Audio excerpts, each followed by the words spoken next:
బ్రహ్మకమలం అంటే సృష్టికర్త అయిన బ్రహ్మ ఒకసారి ఈ కమలం మీద కూర్చొని మెడిటేషన్ చేస్తూ ఉండేవారు. దానివల్ల ఇది బ్రహ్మకమలం అనే పేరొచ్చింది. సాధారణంగా బ్రహ్మకమలం రాత్రి పూటే పూస్తుంది. ఒక్కొక్కసారి ఏడాదికి ఒకసారి పూస్తుంటది. ఒక్కొక్కసారి ఈ 5 ఏళ్లకి, 9 ఏళ్ళకి కూడా ఒకసారి పూస్తుందని అంటూ ఉంటారు. యాక్చువల్‌గా ఇది హిమాలయ నుంచి వచ్చిందండి. హిమాలయాలో ఎక్కువగా పెరుగుతుంది. అంటే బాగా చల్లదనం ఉండాలి. మౌంటైన్స్ ఎక్కువగా ఉండే చోట ఇది పెరుగుతాయి. అలాగే హిందూయిజం, బుద్ధిజంలో కూడా ఈ పువ్వుకి చాలా ప్రసిద్ధి పేరుంది.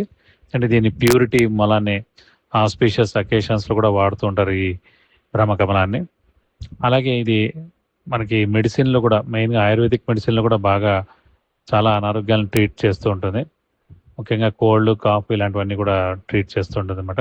అంటే వాస్తు శాస్త్రంలో కూడా బ్రహ్మకమలానికి చాలా ఇంపార్టెన్స్ ఉందండి. ఎందుకంటే బ్రహ్మకమలం ఎవరింట్లో అయితే ఉంటుందో, లేతే ఆ చెట్టు ఉంటుందో, ఆ పువ్వు పూస్తే గనక ఆ పాజిటివ్ ఎనర్జీ వాళ్ళ ఇంట్లో ఉంటుంది. వాళ్ళకి లక్, మంచి ఫార్చ్యూన్ ఆ ఇంటికి అతి త్వరలో రాబోతోంది అనేది కూడా చెప్పుకుంటుంటారనమాట. అది కూడా నార్త్ లేదంటే నార్త్ ఈస్ట్ డైరెక్షన్‌లో పెట్టాలి ఈ పువ్వుని.